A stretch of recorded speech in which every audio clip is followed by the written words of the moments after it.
segala materi, pertama-tama saya mengucapkan terima kasih kepada Bapak Kepala Sekolah masih diberi kesempatan untuk melakukan diseminasi pada pagi hari ini, dan terlebih saya mengucapkan terima kasih yang sebesar-besarnya kepada teman-teman semua bisa memberikan waktunya kepada saya untuk melaksanakan tugas dari saya sebagai calon guru penggerak, baru calon, belum guru penggerak.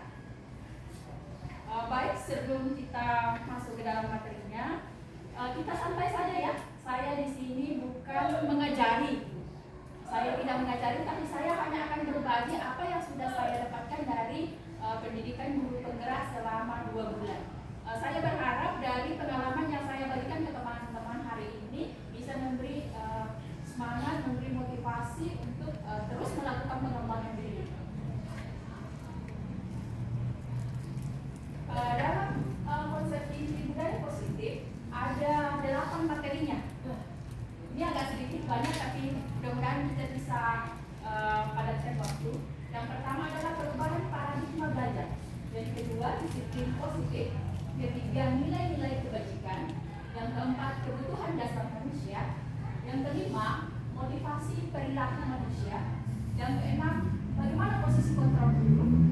Yang ketujuh, keyakinan kelas. Dan yang kedelapan adalah segitiga diskusi. Mungkin Bapak Ibu ada yang sedikit awam mendengarnya, kok baru dengar. Saya juga waktu masuk guru penggerak banyak kosakata yang belum pernah saya temukan. Akhirnya saya temukan di dalam pendidikan guru penggerak. Sebelum kita lanjut, kita baca pantun dulu seperti biasa. Balasnya cakep. Cantik lah, bahkan cewek. Boleh. Naga? Ah iya. Nah, yang ini kan cewek ya. Minum secantik teh hangat. Cantik. Tak lupa memakan coklat. Cantik. Selamat pagi untuk sahabat. Pagi berkas makin semangat. Bapak Ibu, saya minta bisa berdiri sebentar ya. Kita cari pasangan.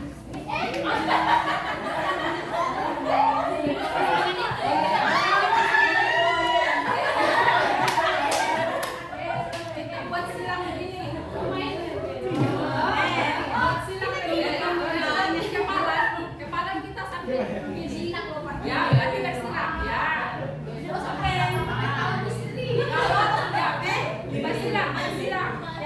Bersilang. Kalau saya bilang up, silakan naik. Yang di bawah naik ya. Kalau saya bilang down, yang di atas turun. Oke, ngerti ya? Up. Konsentrasi. Up. Down.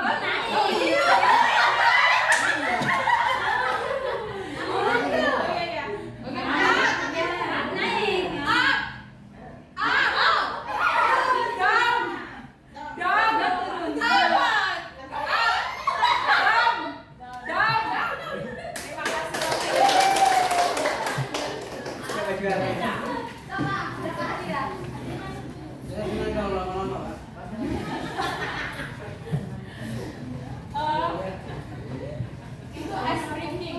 Perlu kita buat ice breaking dalam kelas supaya anak-anak itu tidak merasa bosan. Jadi kayak kami yang mengajar matematika bentar-bentar bosan. Kita buat sedikit dengan ice breaking. Teman-teman bisa cari di TikTok banyak ice breaking yang sudah kurang lebih saya terapkan kepada anak-anak. Oke, hari ini kita mau buat kesepakatan diskusi dulu. Ini ada 2 kalimat sebagai pemantik. Yang pertama, respect sebelum berbicara. Yang kedua, berpartisipasi aktif. Saya minta pendapat Bapak Ibu, kesepakatan apa yang akan kita buat dalam diskusi hari ini? Dari Bapak Ibu yang ngomong, kesepakatannya apa?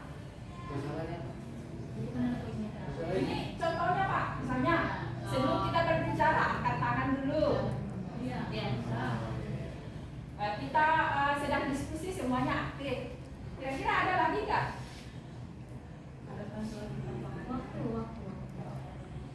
Waktu dalam Tepat waktu ya.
disiplin, paradigma tentang orang lain, dan paradigma tentang kehidupan.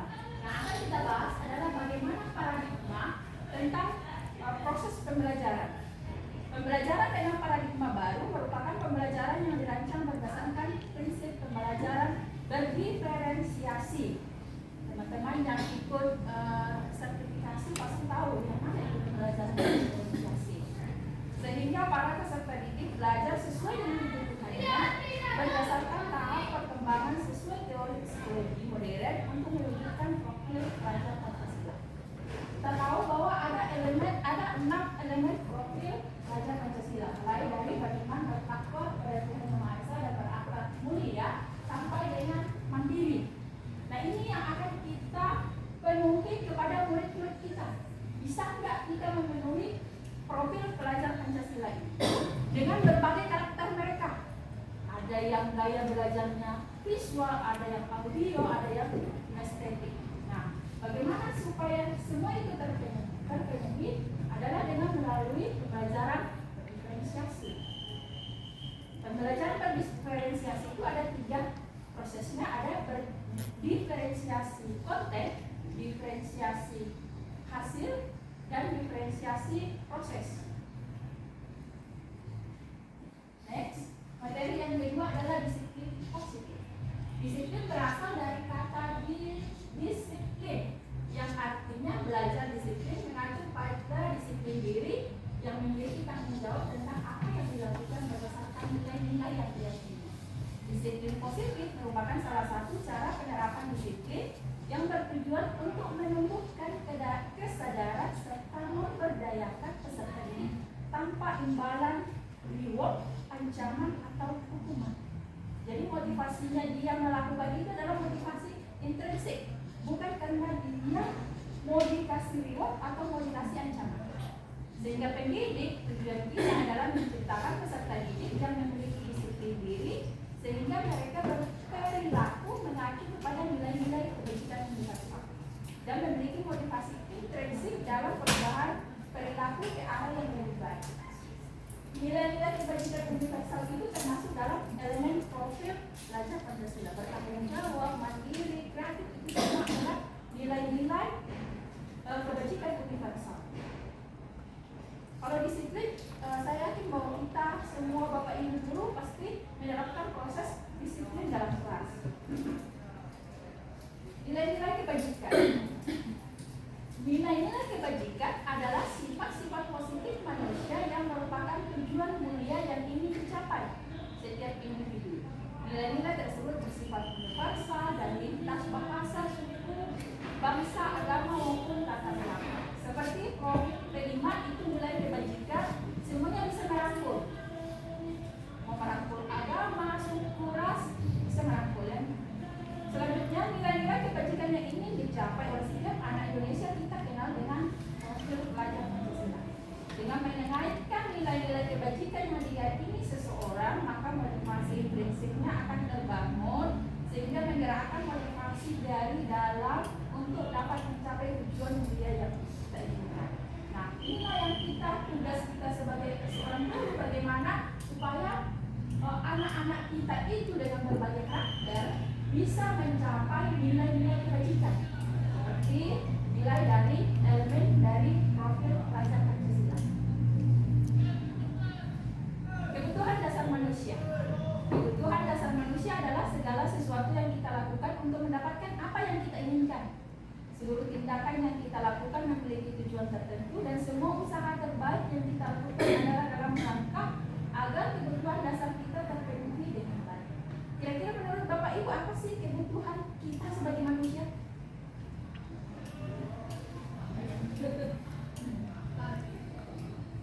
Apa sih kebutuhan dasar kita sebagai manusia? Makan, pakaian, tempat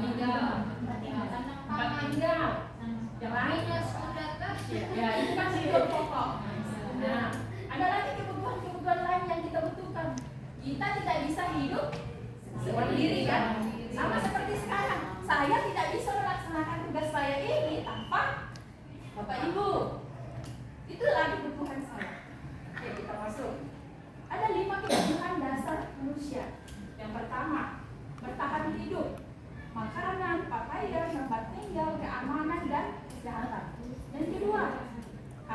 sayang dan rasa diterima.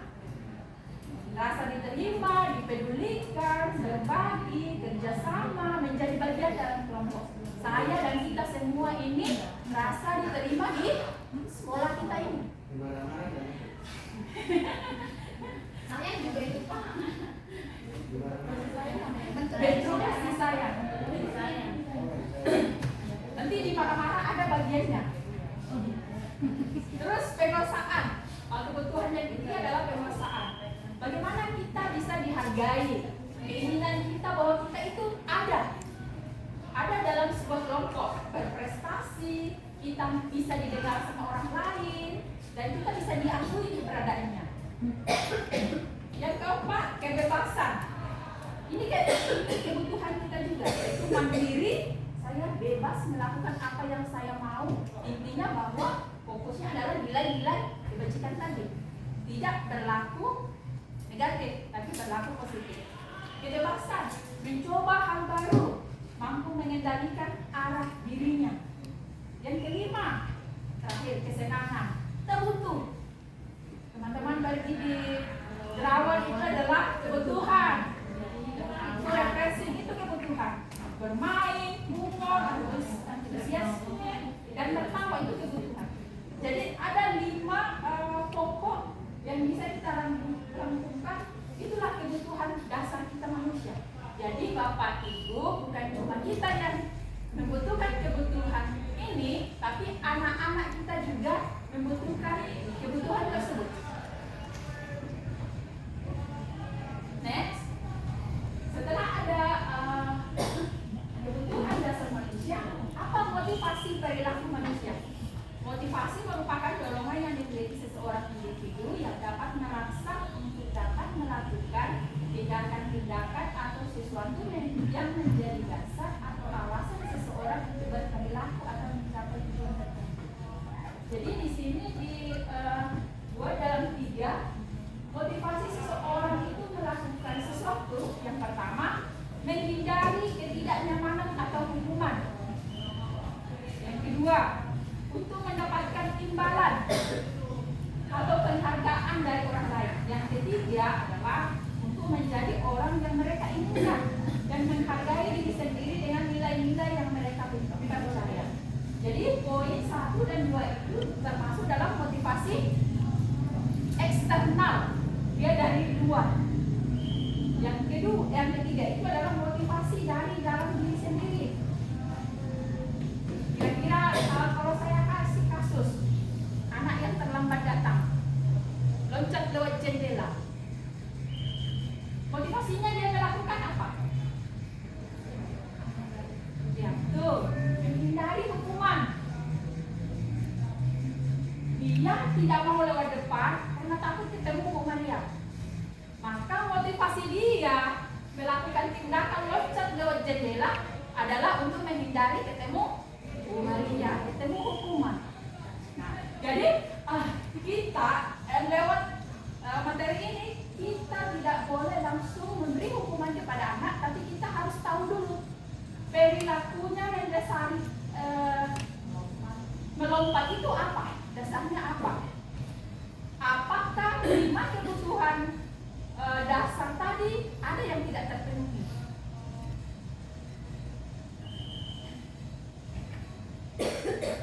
Next, konsep disiplin dengan penerapan. Jadi penerapan disiplin itu ada 3. Yang pertama, hukuman. Yang kedua, konsekuensi. Dan yang ketiga adalah restitusi. Mungkin restitusi ini baru kita dengar. Restitusi itu apa sih? Hukuman. Kalau hukuman sudah sering. Tiap hari kita lihat Bu Maria hukum. Tidak terencana. Hukuman itu ciri-cirinya tidak terencana atau tiba-tiba. Murid tidak tahu apa yang akan terjadi atau tidak dilibatkan. Bersifat satu arah berupa hukuman fisik atau psikis. Bisa kita hukum hormat yang bendera selama 1 jam. Itu hukuman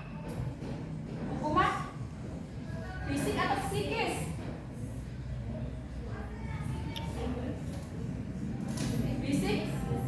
Fisik. Kalau saya marahi anak, kamu bodoh, nah. Psikis kan? Kalau itu bersifat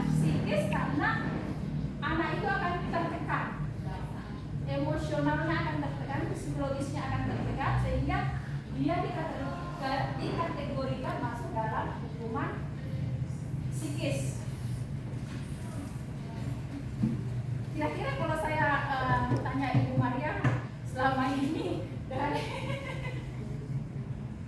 dari disiplin penerapan disiplin ini lebih baik condongnya kemana nih?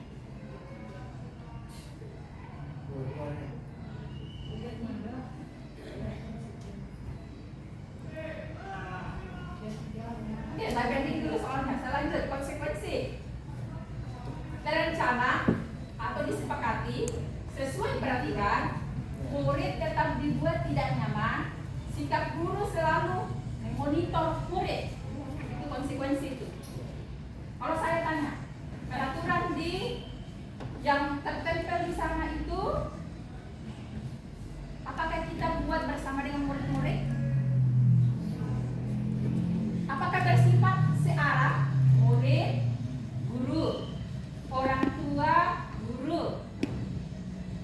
Kalau konsekuensi berarti dia bersifat dua arah. Murid, orang tua, guru. Kalau hukuman berarti sekolah yang tentukan. Aturannya gini, bla bla bla bla bla bla bla. Kira-kira puasna itu buat sendiri atau sendiri? Buat sendiri. Berarti Saya sih itu sekolah yang buat tanpa komunikasi sama orang tua ya. Karena itu kan harus sekolah. Berarti kalau menurut teori ini kita masih menggunakan konsep hukuman, bukan konsekuensi.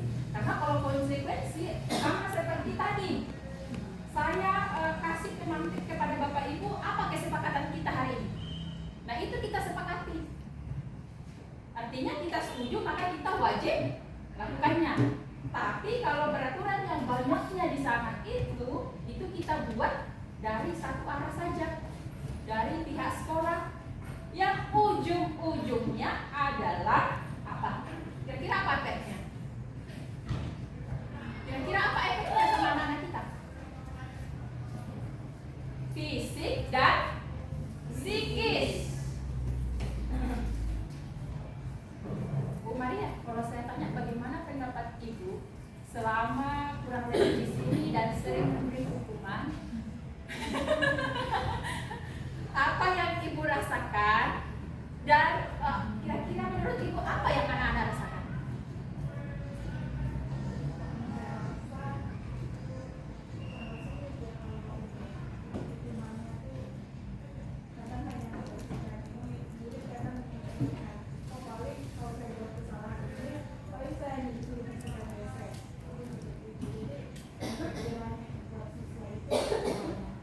Kurang efektif. Kalau dari murid kira-kira apa yang Ibu bisa simpulkan dari murid saya, pandangannya dia ke saya itu kayak gimana?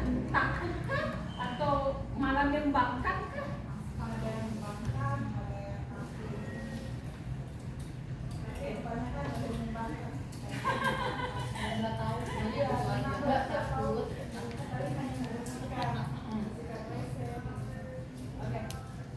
Maka dihukum malah kita lanjut restitusi. Jadi sudah bisa dibedakan ya, yang mana itu hukuman, yang mana itu konsekuensi. Kalau restitusi adalah proses menciptakan kondisi bagi murid untuk memperbaiki kesalahan, proses kolaboratif yang mengajarkan murid untuk mencari solusi untuk dirinya sendiri. Jadi seperti kalau guru BK itu kan lebih paham tentang psikologinya anak-anak kan. Saya belum pernah melihat guru BK langsung marah-marah di depan anak-anak, tapi pasti dipanggil ke ruangannya, ditanya-tanya, apa alasannya kamu melakukan hal tersebut? Kemungkinan besar adalah 5 kebutuhan dasar tadi yang tidak terpenuhi. Nah inilah proses restitusi. Tapi dalam restitusi ini nanti ada materi selanjutnya, ada namanya segitiga restitusi.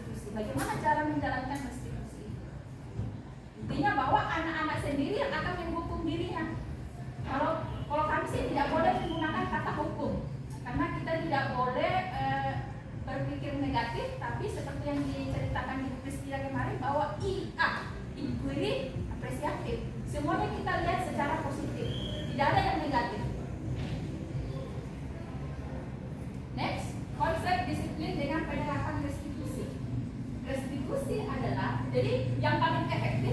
tiga jenis perangkat penerapan tadi ada hukuman, konsekuensi, dan restitusi. Yang paling efektif itu adalah restitusi. Restitusi adalah proses menciptakan kondisi bagi murid untuk memperbaiki kesalahan mereka sehingga mereka bisa kembali pada kelompok mereka dengan karakter yang lebih kuat. Ciri-ciri restitusi bukan untuk menebus kesalahan, namun untuk belajar dari kesalahan.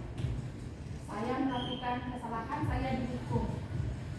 Bukan untuk menebus kesalahan saya tadi. Memperbaiki hubungan. Kalau kita memberi hukuman kepada anak-anak, malah kita dibenci sama anak-anak. Bukan memperbaiki hubungan. Tawaran, bukan paksaan. Inilah kebiasaan kita dulu itu selalu memaksa. Padahal yang harusnya kita menawar, bukan menawar jual beli ya. Menuntun untuk melihat ke dalam dirinya, kembali ke motivasi intrinsik. Bagaimana kita membangkitkan motivasi intrinsik dalam diri anak-anak? Yang kelima, mencari kebutuhan dasar yang mendasari tindakan. Misalnya, anak-anak mencuri. Ditanya alasannya apa? Tidak makan, tidak dikasih uang. Kebutuhan mana yang tidak terpenuhi? Dari 5 kebutuhan tadi, bertahan hidup, kasih sayang dan merasa diterima, kebebasan, kesenangan, kekuasaan. Kalau dia mencuri, kebutuhan apa yang tidak terpenuhi? Bertahan hidup kan? Dia butuh makan. Nah itu yang harus kita lihat sebagai seorang guru. Kita kalau dia mencuri, jangan langsung divonis bahwa kamu itu seorang pencuri. Kan kalimat negatif yang kita sampaikan ke mereka, nanti tertanam di dalam otaknya bahwa dia adalah seorang pencuri, maka selamanya akan jadi pencuri. Jadi kita berusaha jangan berkata negatif kepada anak-anak, tapi usahakan berkata dengan positif. Fokus pada solusi, mengembalikan murid yang berbuat salah pada kelompoknya.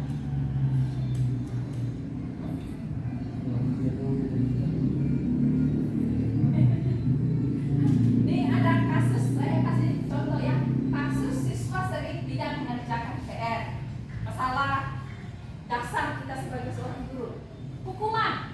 Ini kalau hukuman, guru menghukum murid dengan berdiri 10 menit di depan kelas. Guru marah-marah dan murid menjadi takut. Jadi kita berikan tekanan fisik dan tekanan psikis. Itu hukuman.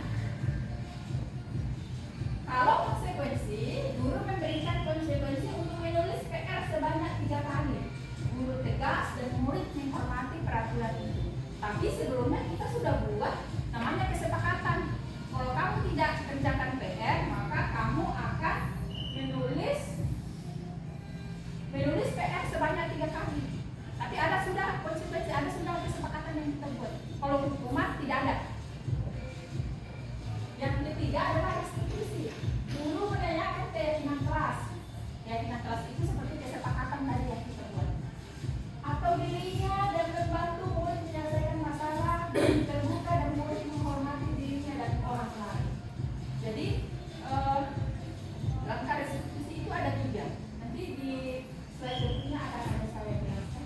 Apakah ada yang mau ditanyakan sampai materi di hukuman, konsekuensi dan restitusi?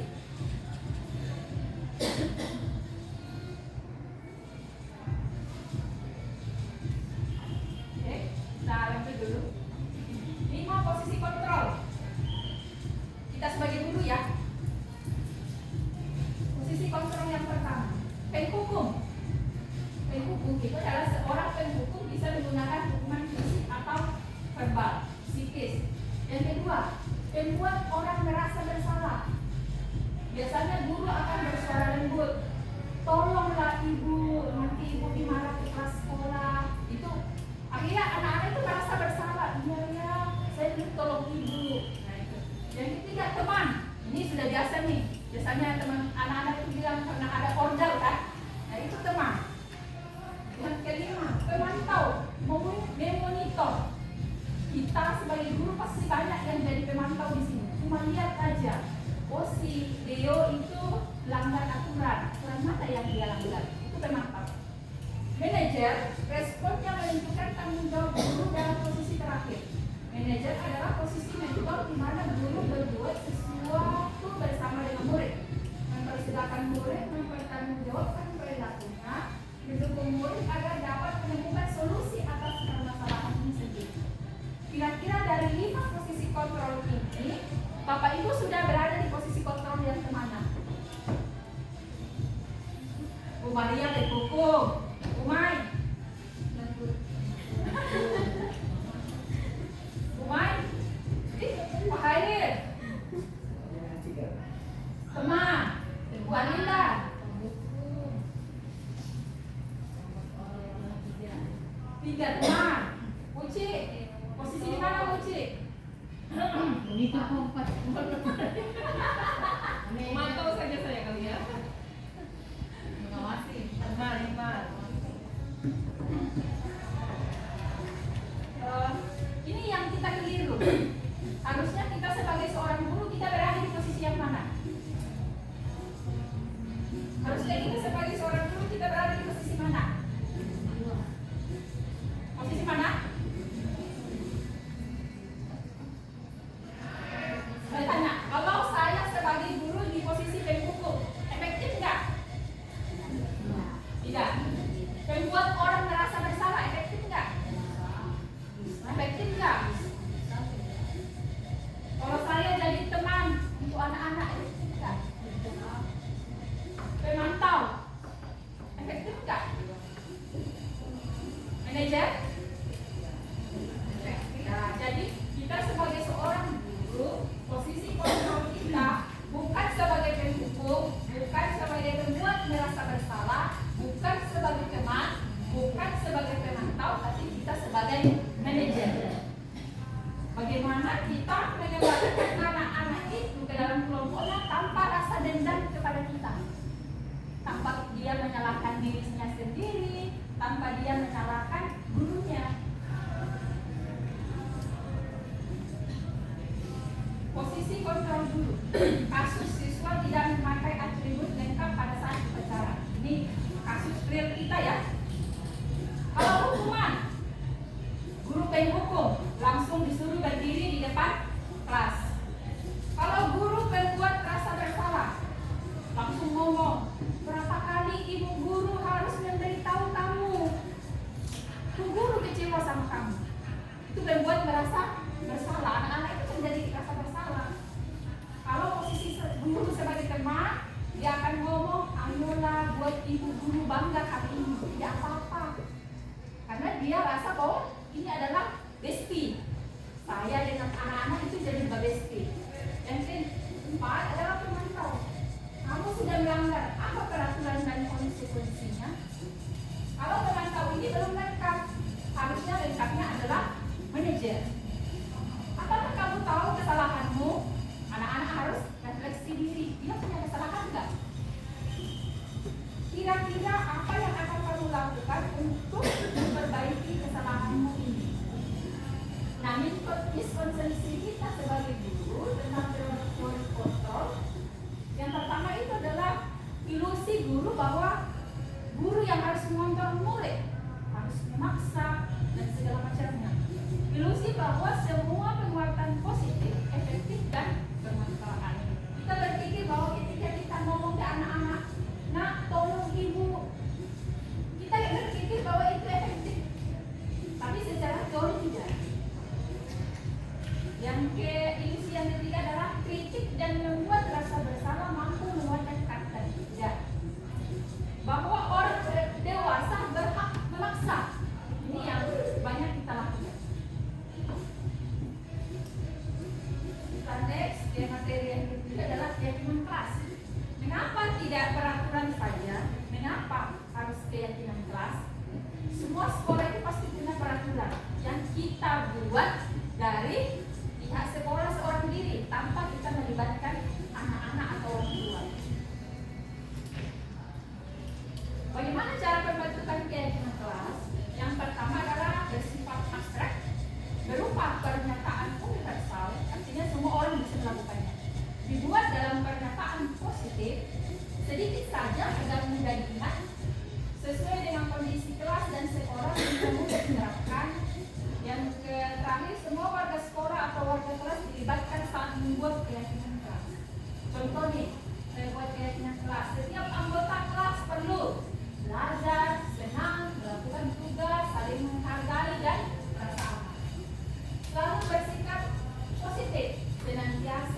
Tidak masalah setiap kita masuk kelas, kita buat keyakinan kelas. Apa yang akan kita sepakati untuk pertemuan hari ini?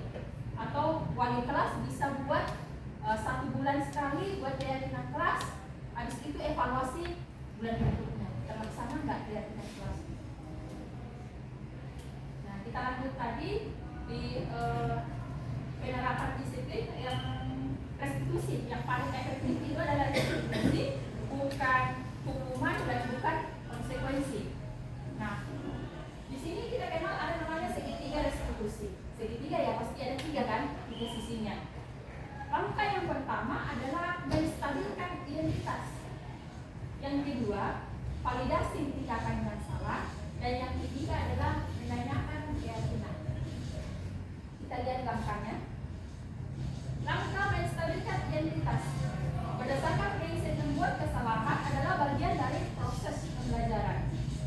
Misalnya, saya langsung nanya anak-anak, berbuat salah itu wajar. Kita tahu bahwa manusia itu tidak ada yang sempurna. Bapak atau ibu saya juga pernah melakukan kesalahan. Bapak tidak akan menyalahkan kamu, tapi kita akan mencari solusi atas masalah yang kamu lakukan hari ini. Itu yang kita tanyakan kepada anak-anak di tahap menstabilkan identitas.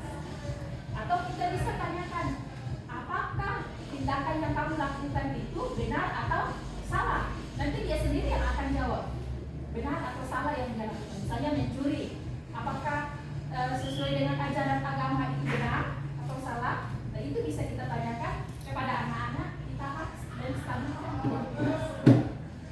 Yang kedua, tahap validasi tindakan yang salah.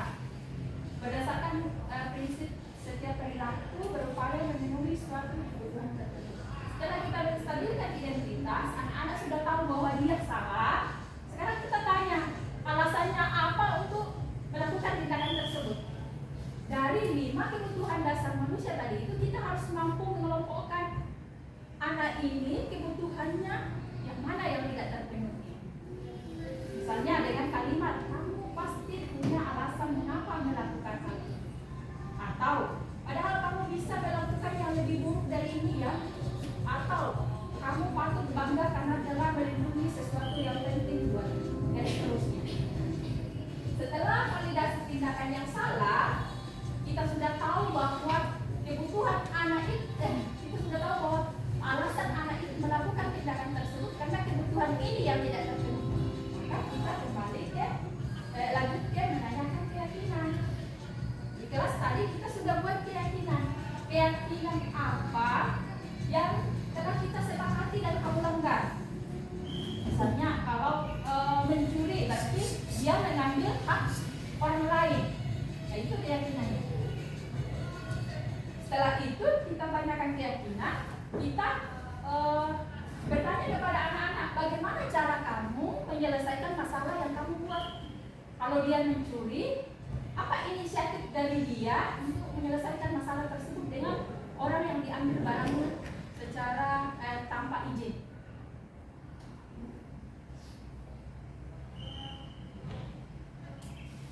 Sampai di situ tentang budaya positif.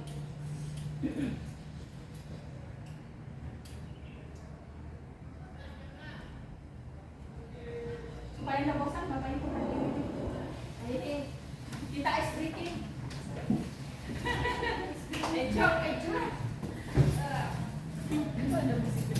Kalau saya bilang bir, gini, bir, bang, bri, ya, bir, bang, bri, bir, bang, bri, bang, bri, bir, ya, konsen, bir, bang, bri, bang, bir, bri, salah.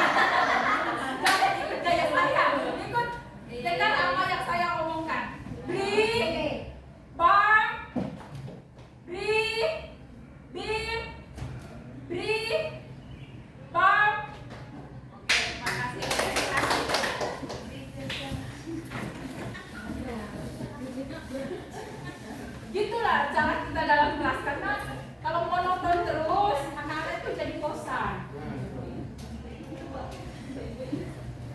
sebelum saya masuk ke penutup, saya minta mungkin ada teman-teman yang mau mengajukan pertanyaan. Ini kan kita guru, ini adalah teori, kadang realita itu berbeda dengan teori.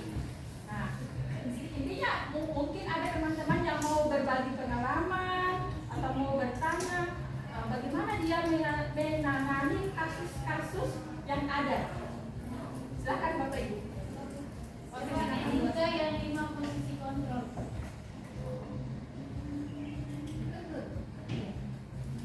Terima kasih untuk kesempatan yang boleh diberikan. Saya tidak mau bertanya, tapi saya hanya mau ini namanya diferensiasi kan ya.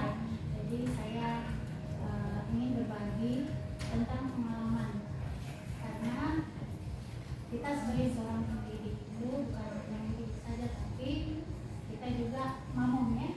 Ya, among, menuntut. Kita itu sebagai penuntun gitu ya. Bukan hanya mengajar 1+1 sama dengan 2, tidak. Tapi kita bukan hanya mengajar, kita sebagai guru bukan hanya mengajar, tapi kita mendidik mamong di kurikulum mereka ya Bu ya, baru kita kenal dengan kata mamong. Artinya kita sebagai penuntun. Nah, saya lihat di 5 posisi kontrol. Tentunya kita semua yang di sini pernah menghukum peserta didik. 100. Nah, kalau terutama saya mungkin bukan menghukum, tapi saya lebih ke yang nomor 2. Iya. Membuat merasa bersalah, tapi itu salah juga.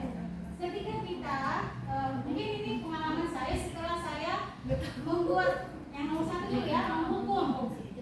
Kadang saya sudah menghukum, tapi saya kok merasa bersalah gitu.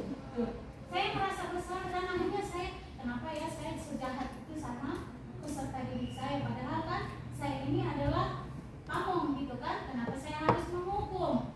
Nah terus sebagai perempuan merasa bersalah, di situ juga kita walaupun kita punya ini ya, punya artinya kedudukan kita dengan guru dengan peserta didik itu kan kita di atas dari peserta didik, tapi belum tentu kita yang di atas itu kita benar kalau tindakan kita salah.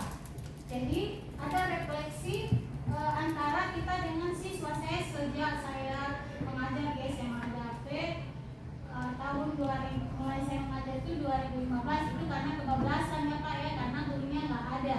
Jadi saya pernah menghukum siswa gara-gara tidak bikin PR, karena kan waktu itu sih kurikulum belum seperti sekarang ada kebebasan gitu kan. Jadi ada tuntutan kalau ada PR harus kamu bisa mengerjakan itu.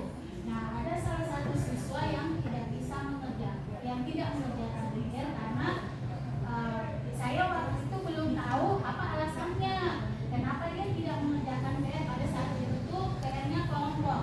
Nah saya ini begitu kelompok mereka dia tidak ada namanya, saya serta-merta mencacah dia gitu kan dengan kalimat-kalimat kita sebagai seorang guru. Nah ternyata hal itu membuat dia down. Akhirnya dia tidak sekolah. Sampai hari ini saya merasa bersalah, walaupun itu bukan artinya kesalahan saya semata gitu kan. Dia berhenti memang anaknya, dan ada banyak juga kasus-kasus dengan guru yang lain. Tapi saya pada saat itu juga merasa bersalah karena saya juga salah satu guru yang menekan dia, kenapa kamu tidak bikin ini, kenapa kamu begini. Ternyata di belakang hari baru saya tahu alasannya, dia tidak bisa keluar rumah karena dia tinggal dengan orang. Karena posisi mengerjakan itu kan di luar dari sekolah, bukan artinya di lingkungan sekolah, tapi karena mengajar sosiologi kan harus ke lingkungan sosial. Waktu itu saya suruh mereka observasi di pasar. Nah dia tidak diizinkan, jadi tidak ada namanya. Karena saya merasa dia tidak mengerjakan, jadi berbagai macam. Jadi sampai hari ini saya merasa bersalah. Mungkin ada guru di sini juga kan, kalau guru lama pasti tahu siapa yang berhenti sebelum waktunya. Dan alasannya dia berhenti terlalu banyak ada masalah dengan guru. Ada tahu Kak Yosef? Tahun berapa itu? Belum ada kali. Mungkin Ibu Mai tahu. Yosef, anak kita S2. Saya tahu itu 2016 ya. Sebelum itu? Siswa. Yang kayak ada lainnya. Yang ada Saya dapat dia dapat. Ada. Ada saya tahu dia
baju manik yang menganyam akhirnya dia dipakai dinas sosial.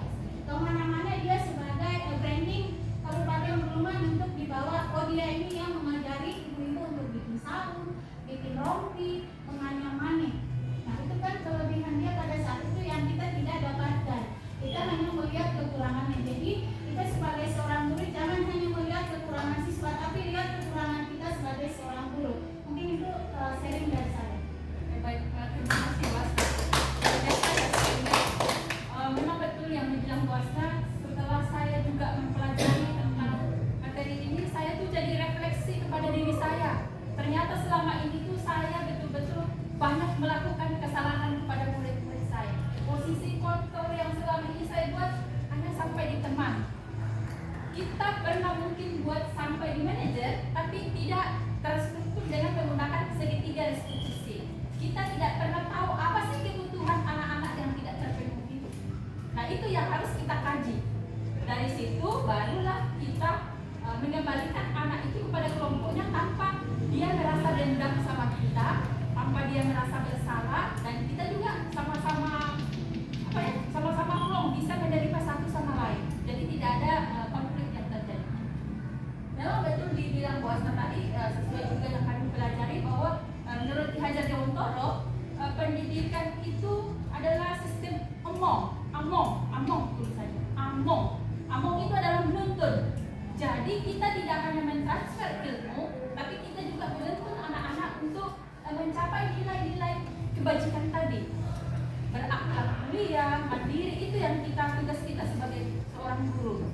Makanya dalam bahasa Inggris saya selalu ingat, guru itu bahasa Inggrisnya apa? Teacher, artinya ngajar. Kalau dosen, lecture, artinya ceramah kan? Ya, betul. Makanya dosen sama guru itu beda.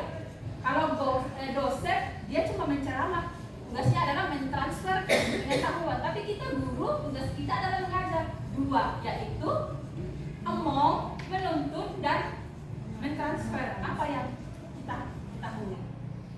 Baik, terima kasih Bu Asna. Mungkin ada lagi dari teman-teman yang mau sharing atau mau bertanya, silakan. Ya, silakan. Ini jadi polemik di sekolah kita ini yang mungkin banyak ya kesalahan siswa yang melanggar peraturan, tapi satu yang jadi sorotan itu yang susah banget dikontrol itu murid itu merokok gitu. Merokoknya ini apa ya? Kalau dibilang itu mungkin Bu Maria yang tahu tingkat keparahannya seperti apa. Kadang itu bolos keluar dari sekolah, kemudian kadang-kadang di jalan Bu pakai baju seragam merokok sambil jalan, tuh saya pernah ketemu.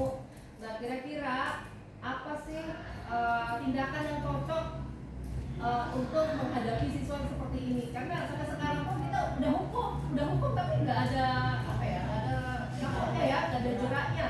Dan kita harus sikap kita harus seperti apa untuk melihat kondisi ini? Karena dari luar pun banyak yang melihat kejadian seperti ini kan nggak baik gitu loh. Seperti itu. Kira-kira seperti itu. Terima kasih. Kalau menurut pemahaman saya, kita sudah sepakat tadi bahwa posisi kontrol kita adalah manajer kan? Kita manajer dengan menggunakan segitiga restitusi. Kita harus tanyakan dulu kepada anak itu, apakah merokok itu benar atau salah? Nah setelah itu kita tanya penyebab dia merokok apa? Apakah Bapak Ibu sudah pernah bertanya kepada mereka penyebab dia merokok apa? Belum. Terus saya tanya. Karena apa penyebabnya? Mereka tidak bisa menjawab dengan pasti. Katanya obat stres. Apa tuh menjadi orang yang stres? Saya bilang itu apa benar benar dia supaya dia supaya ganteng. Nah saya tanya ke perempuan, apakah melihat laki-laki yang merokok itu lebih ganteng? Mereka pun juga tidak gitu kan? Berarti mindsetnya yang salah ya. Nah itu yang kita ubah di dalam proses validasi tindakan yang salah. Namanya juga memvalidasi tindakan yang salah. Jadi kalau dia bilang merokok itu untuk gaya-gayaan, berarti dia salah. Nah tugas kita sebagai guru adalah memberikan gambaran bahwa merokok itu bukan untuk gaya-gayaan. Nah sekarang kita tanya kembali, merokok itu sehat apa kagak? Ya kan? Nah kalau dia jawab sakit, berarti dia sadar bahwa merokok itu adalah sakit.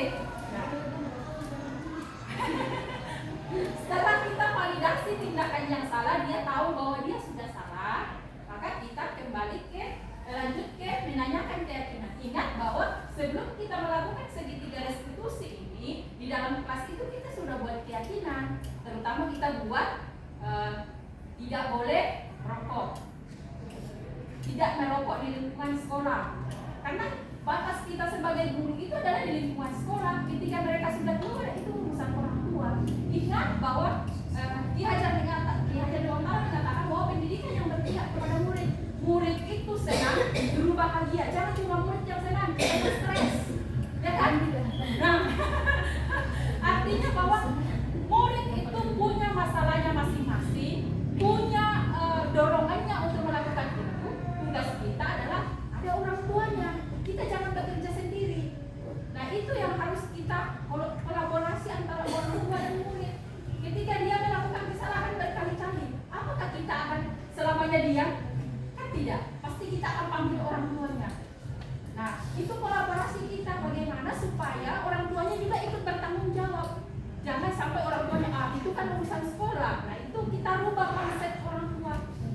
Bahwa anak ibu ini setelah kami di sini itu hanya 3 tahun mendidik mengajarnya. Setelah itu akan kembali ke rumah ibu.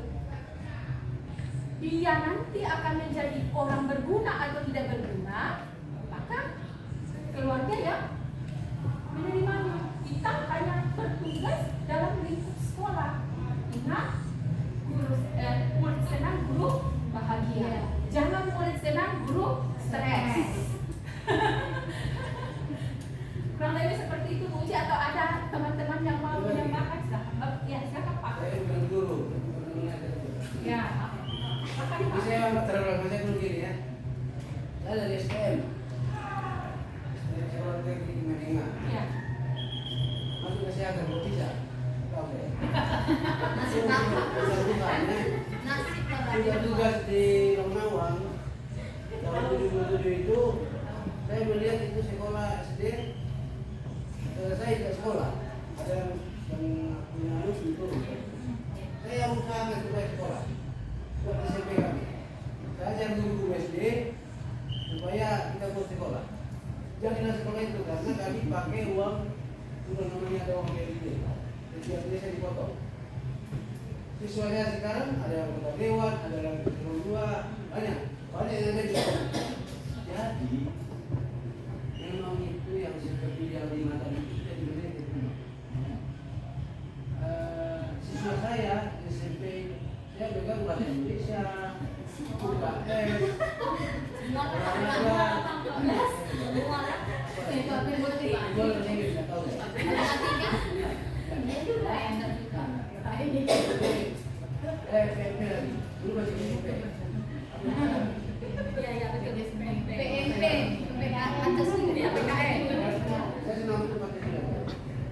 punya saya mengajar itu saya kasih hukuman.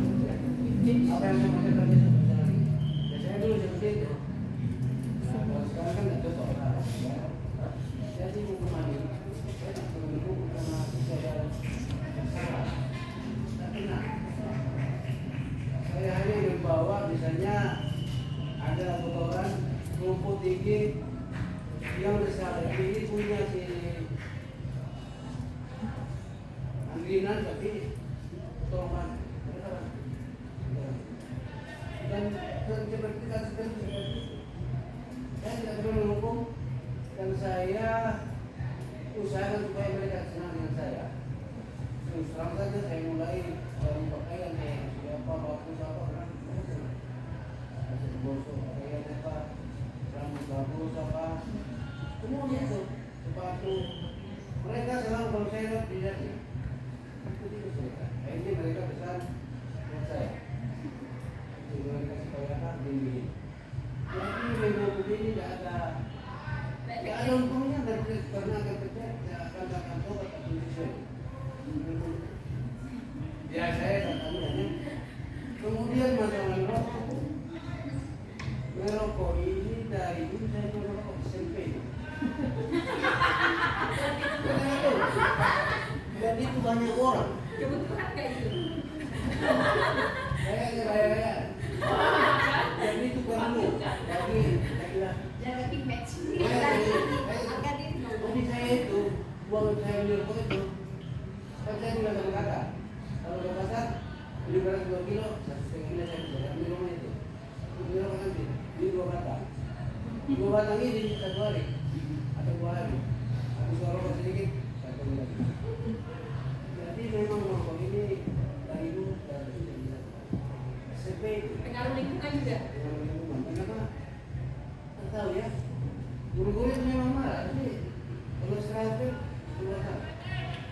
Lihat, kakak di sini lihat kan? Jadi semua. Jadi sering juga yang terkena saya mereka-mereka yang merokok itu. Dan hati-hati juga. Supaya jangan merokok. Tapi sulit sekali. Dan di mana-mana, mana pasti ada yang Ya, merokok. pasti ada kasus. Jadi saya itu waktu di Longnaw itu saya kan saya apa? Saya pengen merokok. Tapi saya tidak tahu. Ada yang merokok kan? Hanya ada yang merokok.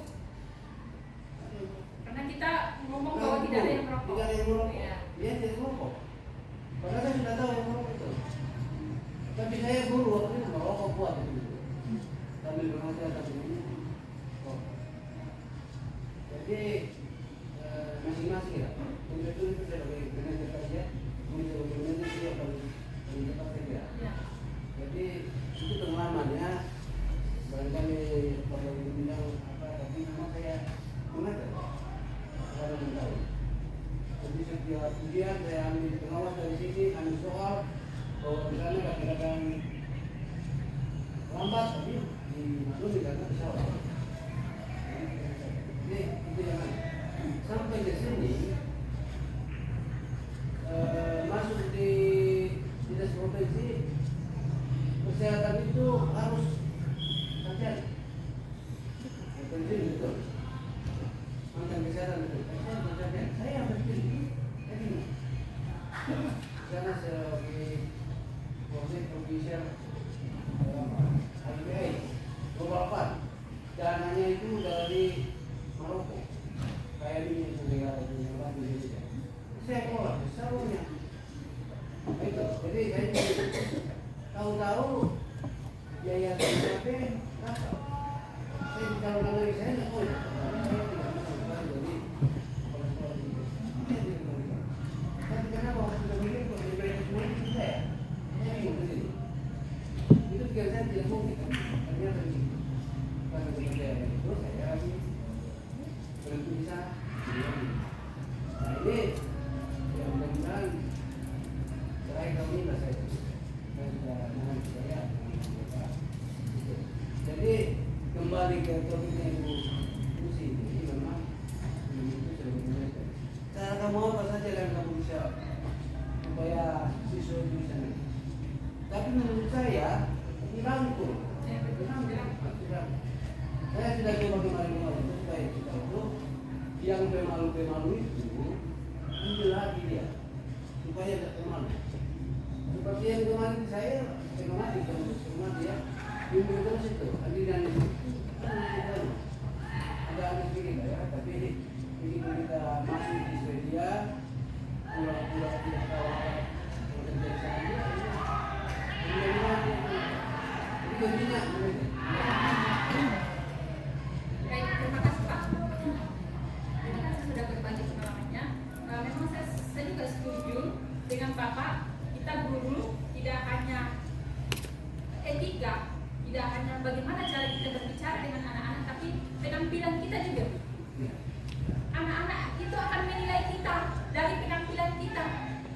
Disitulah nilai diri kita, harga diri kita di mata anak-anak. Kalau kita datangnya sembrono, sudah pakai baju kaos, tidak dengan jangkauannya, nah itu yang anak-anak lihat.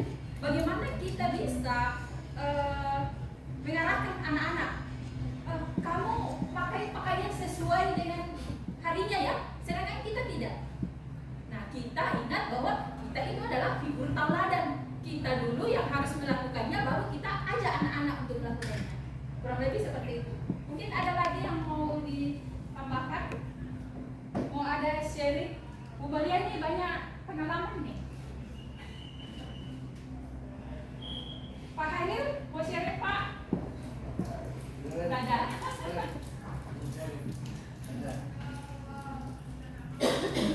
Dia pengalaman di Persib di sana.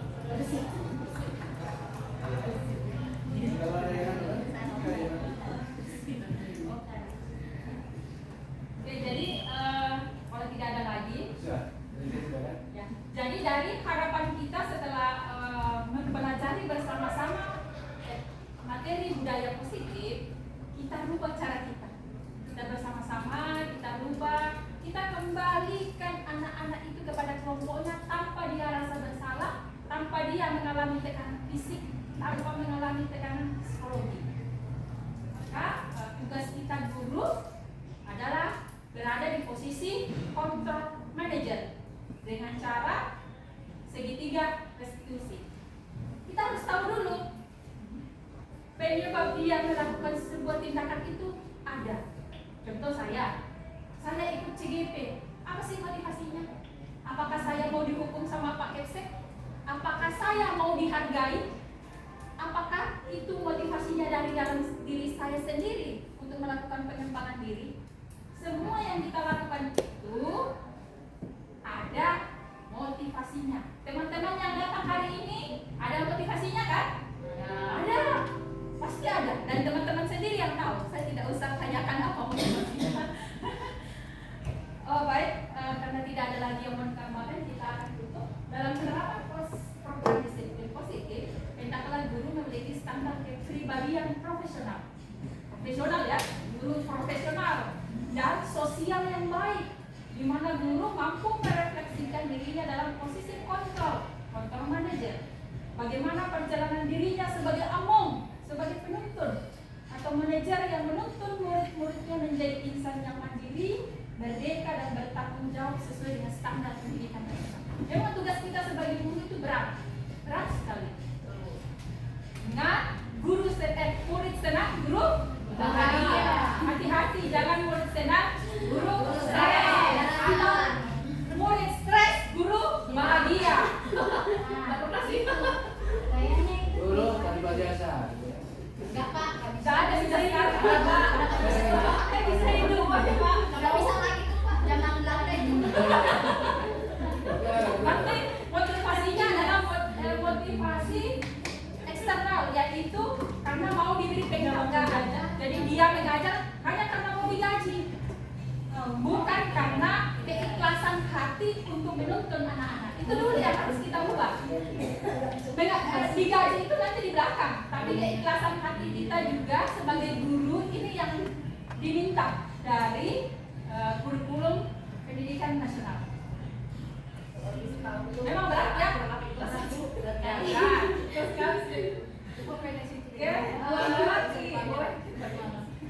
Materinya sudah selesai. Saya berharap bahwa materi ini bisa kita pelan-pelan kita aplikasikan dalam proses pembelajaran kita. Tidak semudah membalikan telapak tangan, tapi kita pelan-pelan mulai dari sudut 15 derajat, 45 derajat, 90 derajat sampai jadi 180 derajat. Ya mungkin prosesnya sampai 5 tahun atau berapa tahun. Yang penting kita itu sudah ada niat. Yang pertama itu adalah niat dulu. Kalau tidak ada niat ya susah. Motivasinya adalah motivasi dari dalam diri, bukan karena yang lain. Baik, terima kasih Bapak Ibu. Terima kasih sudah meluangkan waktunya. Terima kasih sudah berbagi hari ini. Semoga materinya bermanfaat kita semua. Karena tadi saya buka dengan pantun, maka saya juga tutup dengan pantun. Bunga melati, bunga selasi. Buat semangka, buat sampai di sini dan terima kasih. Jaga presentasinya bermanfaat. Terima kasih Bapak Ibu. Semangat.